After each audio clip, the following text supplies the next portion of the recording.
आप सभी लोगों का स्वागत है हमारे वीडियो में। और आप लोगों के हम बहुत ही चुटकुला मज़ेदार नाच गीत सुनावत है। अरे धनवा कटावे के लगावई ओसरी, बड़ी नारद बासाखी जेठान हमारी, बड़ी नारद बासाखी जेठान हमारी। अरे धनवा कटावे के लगावई ओसरी, बड़ी नारद बासाखी जेठान हमारी, बड़ी नारद बासाखी जेठान हमारी। जैसे तैसे कई के हम धनवा कटवली, जैसे तैसे कई के हम धनवा कटवली, धनवा कटवली हो धनवा कटवली।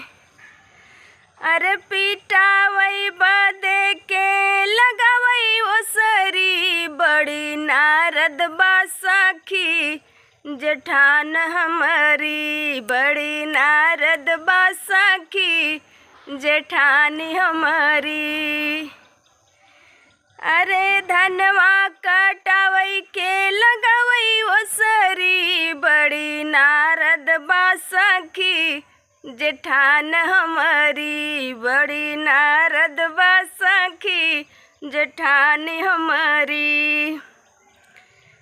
जैसे तैसे कई के हम धनवा पीटवली, जैसे तैसे कई के हम धनवा पीटवली, धनवा पीटवनी हो धनवा पीटवनी। अरे खनवा बनावे बदे लगावई ओसरी, बड़ी नारद बासाखी जेठान हमारी, बड़ी नारद बासाखी जेठानी हमारी। अरे धनवा कटावई के लगावई ओसरी, बड़ी नारद बासाखी जेठानी हमारी, बड़ी नारद बासाखी जेठानी हमारी।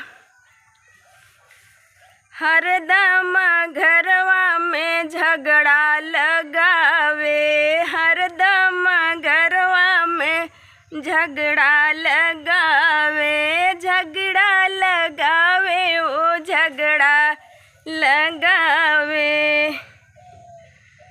कैसे रहबय करी बखरी, बड़ी नारद बासाखी जेठान हमारी, बड़ी नारद बासाखी जेठान हमारी।